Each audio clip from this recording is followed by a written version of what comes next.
Hi, I'm Michael, and this is my 1992 twin-turbo 300ZX. It's for sale. It's a very high-performance car I built myself. I used to have a shop where I worked on these cars, and I touched about 92 of them in 2 years. So I know these cars real well. This is the fastest and most exciting 300ZX I've ever driven. But since this is the internet, and you can't test drive it over the web, why don't I test drive it for you?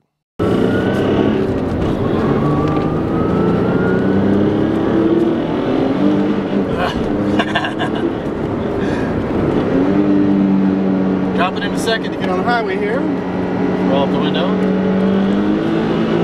Squirrely.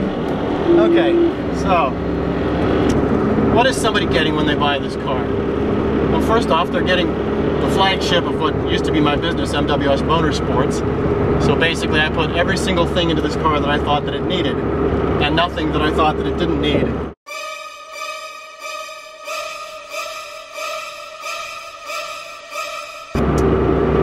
Slick top, that's different than most of the 300ZXs you're going to see. It's lighter, stiffer, quieter, more suited for high performance type driving. The interior of the car is all, anything that you touch, like the steering wheel, the gear shift lever, and the handbrake, have all had the leather removed. They've been basically re-leathered with an extra layer of padding on them, so it's got that sort of thicker, sort of more kind of a modern feel to it. And as far as the way that the engine and the turbos have been treated, I mean, I'm not going to go down the entire list of every single mod that's been done to the car, but everything has been done to make the car quick and extremely responsive, as opposed to just the wildest cams you could possibly put on it, the biggest throttle bodies you could possibly put on it, and you end up with a car that sucks ass up to 5,000 RPM and then finally takes off and it goes for like 2,500 RPM and then that's it. I wanted to make sure that it had lots of power, but that it wasn't just all on the top end. I wanted this car to be basically horrifying at any speed, and it is. You can roast the tires in first and second gear, no problem. And you can get a good chirp in third gear when you want to too, when you turn the boost up. But the thing is, I wanted to be able to drive around like 12 or 14 PSI and have it still be the kind of thing where you just reach down and grab third and step on it and it puts a smile on your face. Right now, this is at like 12 PSI. So I've recently test driven a V10 BMW M5, and I tell you, this car is more horrifying and more fun and just more squirrely and scary than that, and that's saying a lot. So what I wanted to do was basically beat the performance mark of a car like that, but for what, like a third or a fourth of the price. Some of the most important features are the fact that the car's been heavily soundproof. That's one of the reasons why we can have this conversation like this at 75 miles an hour on the highway, and you can actually hear me. The floorboards, basically the rails on each side underneath the doors themselves, even the railings that go across the top here, you know, the A-pillar and the roof pillar, even the center spar here, everything in the back has all been layered out with Ram Matte BXT, which is the layer of the butyl with the aluminum on top of it, and then Luxury Liner Pro on top of that, which is a thick layer of the closed cell foam with the mass-loaded vinyl on top of it. So no expense was spared. And then, just to sort of put the cherry on top of the sundae, so to speak, I put the Great Stuff foam inside of every single cavity inside the unibody that I could possibly find.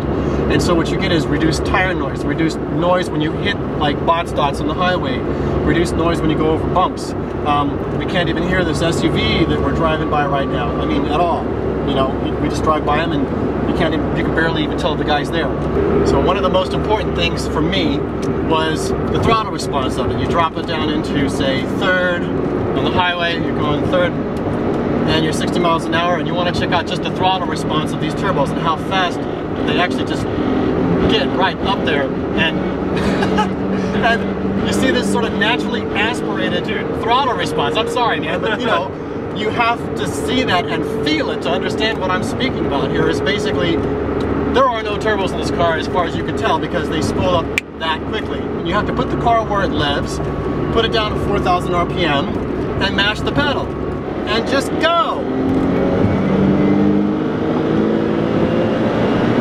There's 100. And go! Easiest week past. And go!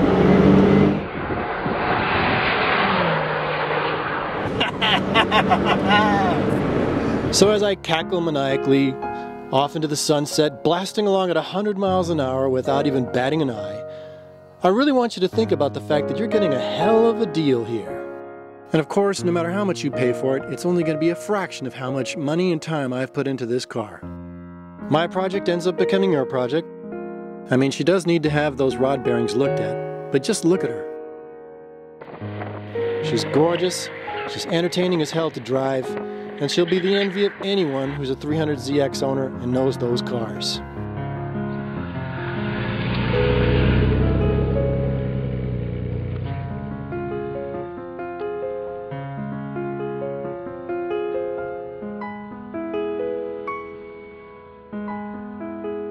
And she'll look just as good parked in your garage as she does in this rustic old barn.